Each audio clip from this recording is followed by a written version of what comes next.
We're going to move on to our second keynote speaker of the day. Thomasina Miers is a real-life industry icon. Inspired by her time in Mexico, Tommi co-founded Wahaca, which was actually the first restaurant group to be certified carbon neutral in the UK in 2016. So she has been campaigning on this front for some time. She dedicated her career to championing whole food sustainability and the impact on our planet. But it's also had a major impact on the brand, the Wahaca brand. So we're going to hear from her really about how sustainability is still driving her involvement around menu innovation, how it fosters customer loyalty and builds long-term business. And as she joins us on stage, let's remind us of what she's doing at the moment. Hi, my name's Thomasina Miers. I'm the co-founder of Wahaca, and I'm here at one of the grassroots farms, seeing the real impact of better farming.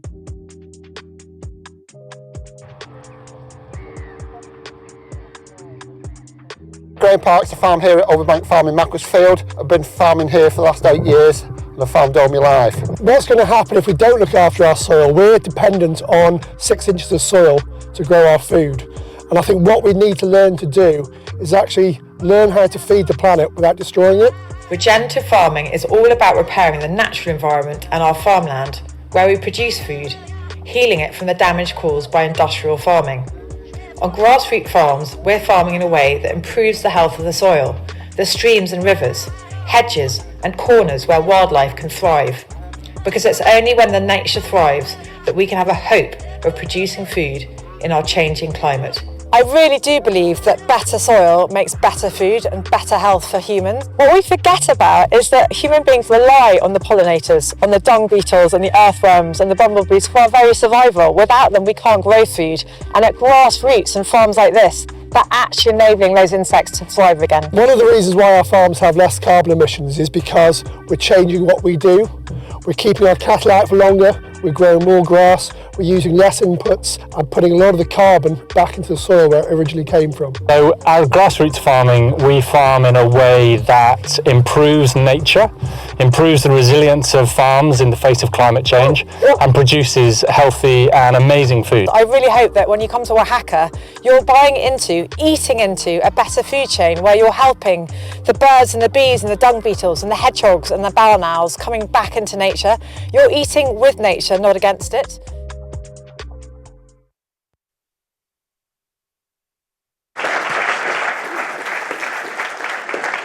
Did you notice the way that cow was actually trying to eat me? They were very happy cows though, and that goes back to Kate's presentation just then, is that both grassroots and Farm Wilder are brilliant suppliers. They're middlemen for farmers who want to get on a regenerative journey. And what they both have told me is that they've got queues of farmers who want to do a better thing, but they need us to buy their beef. So essentially they are in a commodity market. I mean, Kate said they're battling on the global supply chain system. But if they can work with people like Grassroots, and the Ethical Butcher's about to open a huge new abattoir, if we can buy into that story and buy their beef, then we're helping pull the farmers onto a better journey. So it is possible. There are people doing it. So get in touch with Farm Wilder, Ethical Butcher, Grassroots, because the beef is delicious. And I would argue that really helps drive brand values, which is what I'm here to talk about. So, you know, Wahaca, you all know the story. You couldn't get decent Mexican in this country, and we thought we should do something about it. And part of it was about the colour and the, vividness and the colour, the creativity of Mexico. But actually, from an early start, for me, it was about the produce and about all these incredible ingredients you can get in Mexico. And I also, for my own personal thing, I was really bought into this story about the biodiversity, Mexico being mega biodiverse. In Mexico, you have 50,000 flowering plant species, and in the UK, you only have 1,500.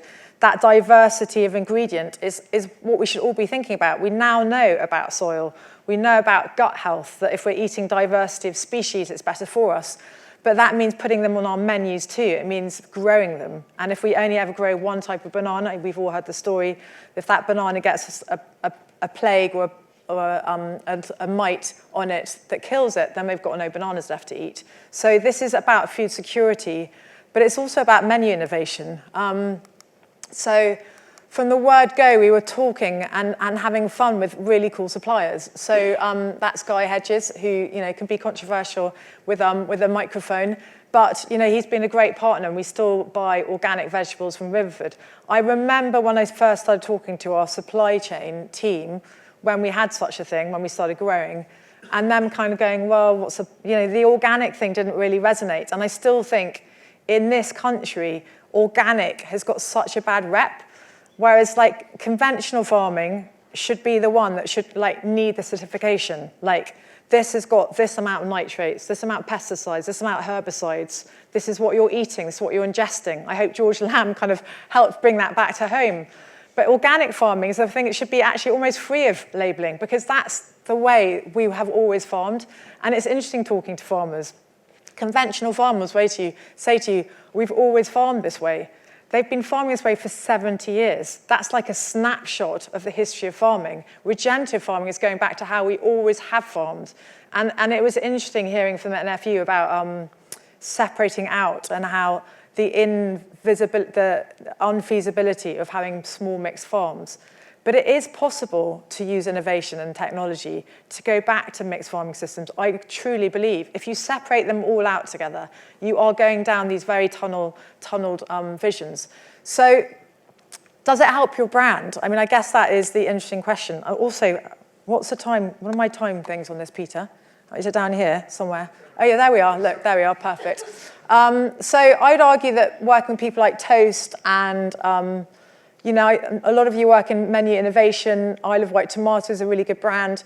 Customers really like this stuff. And our customers like it. We know they like it. And that's why we do it. But it's interesting talking about all these elements of sustainability. I mean, as Peter very kindly said, we have been carbon neutral for an awfully long time now. And, it was really fun and engaging at the beginning, working out how we could have automatic lighting. And we've got these incredible processes where we take the hot water from our fridges and freezers that heat up the water for us, so we don't need big energy tanks, hot water tanks. So it's a kind of fun, interesting intellectual problem to have to try and reduce your carbon on many levels. But I actually think, and in terms of waste and recycling as well, we were always pioneering recycling our food waste. I think we did that from as far back as 2017. We were the second restaurant in the UK to be recycling our food waste. I did a huge campaign with Tristan Stewart on the fact that it's illegal to feed your food waste to livestock. I'm still really interested in food waste. I'm particularly interested in packaging, actually. And getting rid of all plastics from our food packaging, so you can start composting all of our food waste, packaging and all. I think that will be a complete game changer. They're doing in Italy, where at stadiums, festivals, Deliveroo, for instance, you can just throw it all into one bin. And instead of being incinerated, which is what currently happens, it just gets put back into the land. So I think there's a lot of fun ways we can try and push the government, because let's face it, government doesn't always seem to know exactly what they're doing in terms of growth. So I think it is about pushing them slightly. And then carbon impact key. So we were so cross about the calorie counting on menus that we came up with this instead. Because I mean, let's face it, what does it really tell you? How many calories a dish has? Some people are engaged in that type of information. I think it's quite rudimentary. So we brought in the carbon impact key. So one thing all this does is it really engages our staff. They love. We've got. I think our staff turnover is about 38% at the moment. I mean, we've got very low staff turnover. We've got incredibly high staff engagement. We've got teams that really believe in this journey we're going on, and I think that counts for a lot. And it goes into our menu development. So half our menu is now vegetarian. It was always quite high because the nature of Mexican food is you have lots of small dishes. It's also great for value. If a customer wants to come and get a less expensive dish. Vegetable dishes aren't always obviously cheaper because some of them involve a lot of labor, but it does give your customers a lot of choice. And having this small plate model for us means that you can gently nudge your customers to eating less meat and eating more vegetables, just by virtue of offering lots of delicious vegetarian options. I know it's harder for your steakhouse, for instance, but if we believe, which I think is kind of common knowledge, the government is still very reluctant to say it, that less meat but better quality is the way to go in terms of saving the planet and eating more within our planetary boundaries, less carbon. It is about more veg, and I think a lot of our customers, especially younger customers, really are quite on board with that. I'm not saying go vegan, by the way. I'm a carnivore, a committed carnivore. I just don't eat meat 7 times a week, maybe 2 or 3 times. So it's about having delicious choices for me. And then that naturally puts you on a low carbon journey. And I think our customers really buy into this from the customer support, customer surveys we've done. But I would argue that everyone is completely obsessed by carbon, and there's a much bigger picture to tell on this. And the government, again, thinks in these very tunnel vision ways. The fact there isn't a Minister for Food still is beyond belief when we have an NHS that is on its knees, where we have an aging population. We've got a huge population out of work. A lot of that's due to diet-related disease. And yet we're kind of completely focused on carbon emissions and nothing else. And I guess that's why when we talk about climate and biodiversity, yes, greenhouse gas emissions, but fresh water, that farm that you saw in the film, sorry it went on a bit, awful hearing your own voice, but that farm was amazing for insect and wildlife, but the actual soil health was the thing that's really interesting. And so when you are eradicating your insecticides, pesticides and herbicides, you are really letting the soil start coming back to life. And when you've got a healthy soil with high microbial action, then it becomes a much better water sink. So when there's flash floods, it means it's able to absorb the water.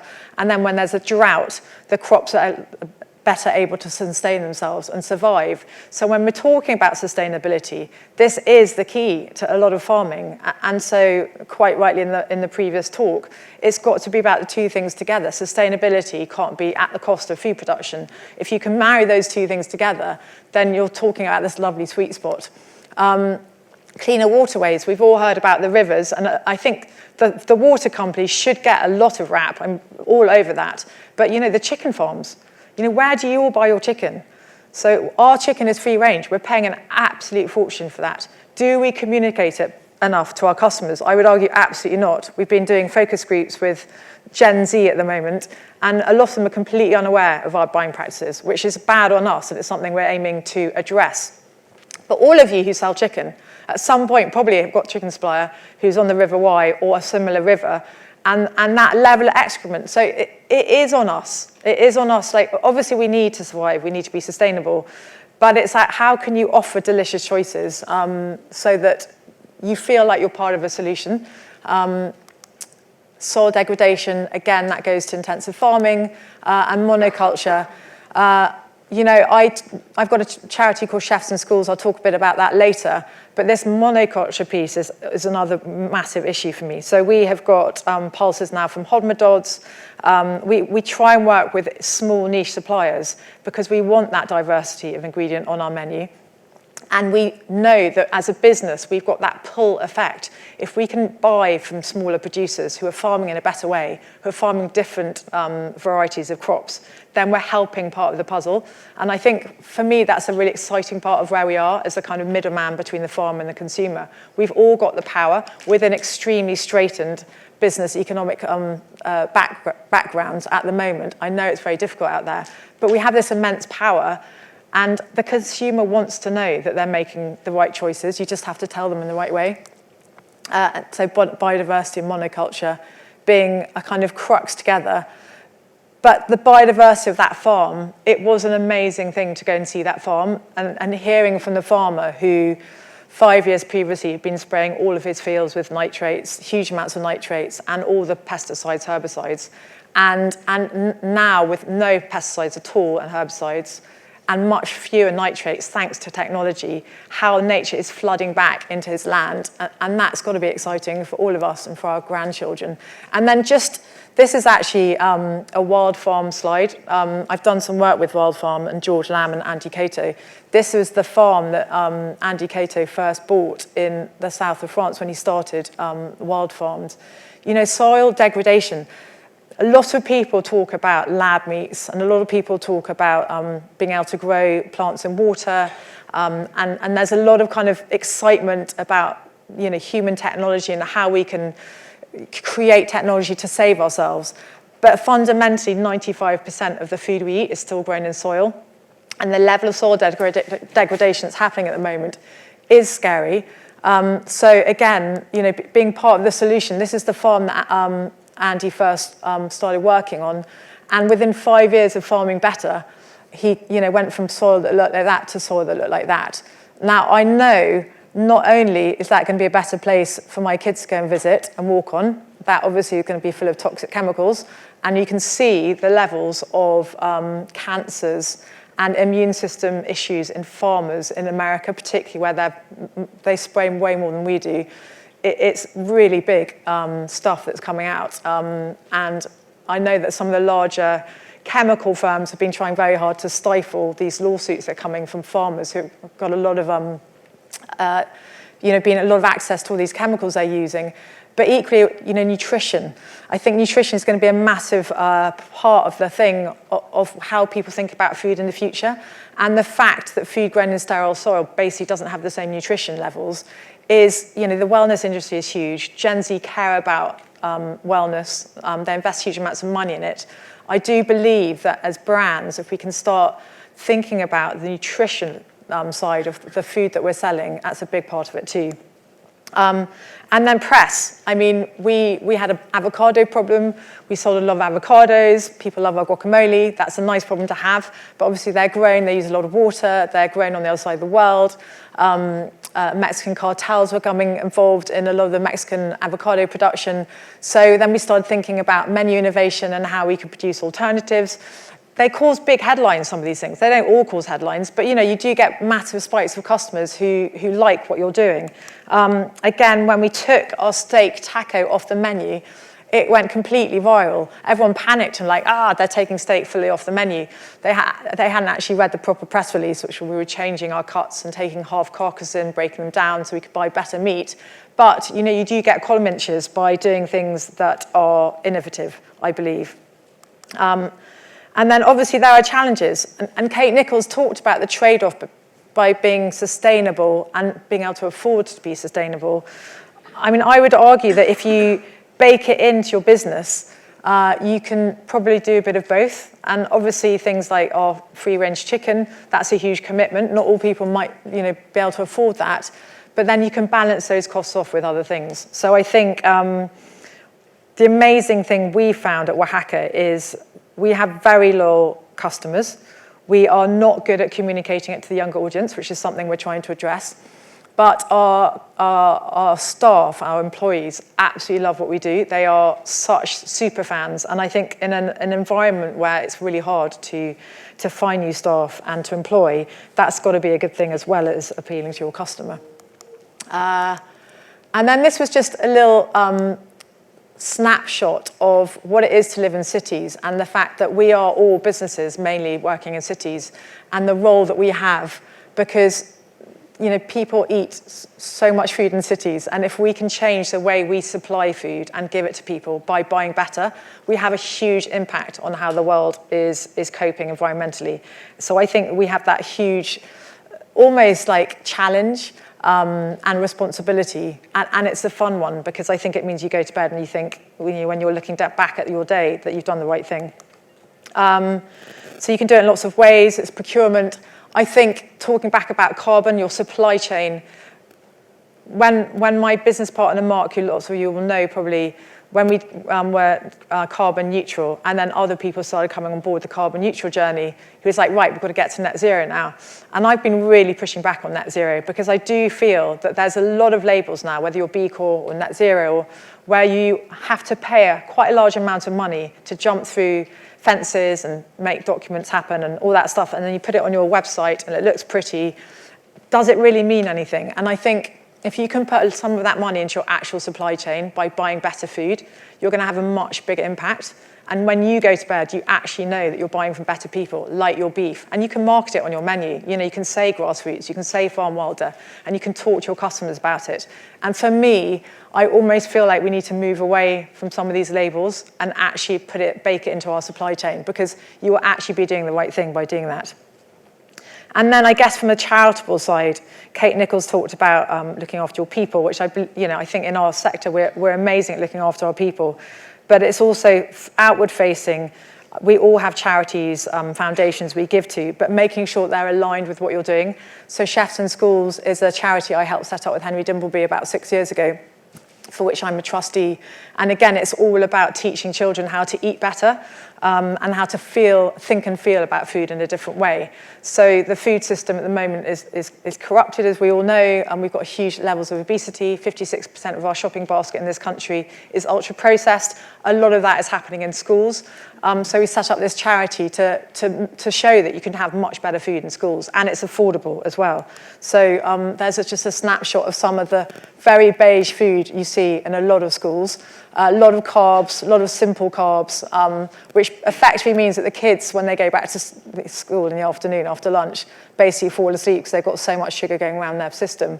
And then very badly put together slideshow of the colour and vitality you can put. Again, going back to this biodiversity of ingredient, buying from better suppliers. There are lots of farmers who want to farm better, but they need routes to market. So I really believe, not only through your business, but through your charitable foundations or who you give money to, you can give a lot better too. And there is another snapshot of some really delicious food that Chefs in Schools serve at a lower price point than their competitors who are serving beige food, because of serving vegetarian food twice a week, I think, and just being cleverer and more skilled with the ingredients they get in. So, in the words of Chefs in Schools, better is possible. You can all do it. We're doing it, but make sure you tell your customers effectively, which is something we're still working on even 18 years on. Thank you very much.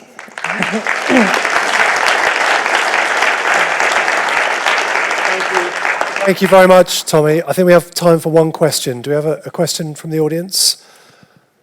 Is anyone going to be brave? Yes, lady there. If you could just wait for the mic and then tell us who you are and where you're from. Thanks. Hi, Rosie Langley from Wasabi Sushi and Bento. Quick question about the labels, so the B Corp, the carbon net zero targets. It's really struck a chord with me because we're currently looking for getting our SBTI targets validated. Quite a pricey thing to do. And however, on the flip of that, we're also having to complete our ZX questionnaire because we supply to supermarkets. And some of the questions on that is, are you SBTI accredited? So we're doing it for that purpose. So it's kind of something, how would you tackle that, is what I'm asking. Yeah, so I just think we live in such a box-ticking age. And I think what it does, it shields businesses from actually doing the right thing.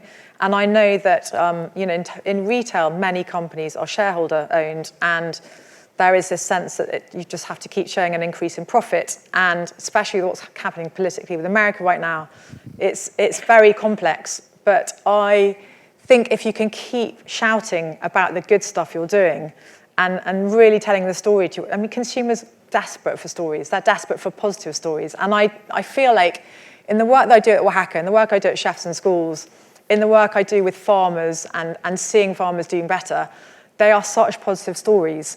And it is possible to change your supply chain system. 10 years ago, the fact that organic food was just laughed at in my business, and the fact that now it's a complete commitment when we change a menu seasonally. We're always, those few vegetables we change seasonally will always be organic. It's just a commitment we have. So I think you just have to change the way you think about things. I think even with farmers, Groundswell is an incredible farming conference that was tiny 7 years ago. It's massive now. And it's full of farmers who 5 years ago are saying, we can't do that. We've never done that before. But people are doing it. And so I think just keep being brave, keep reading, because there are people out there doing different things and doing things differently. And we have to do things differently because at the moment, the planet is careering in one direction. And, you know, you can think, well, I've got no power to do anything about that. Or you can think, actually, when I'm, you know, on my deathbed and looking back, what can I say that I've actually done positively towards this? And I think that's a really lovely thing that we've all got the power to do in a little bit, as well as trying to tick some of those boxes. Good luck with those boxes. Tommi, thank you so much. It's so great to hear your passion, see what you've done, and hear your story. Ladies and gentlemen, Thomasina Miers. Thank you.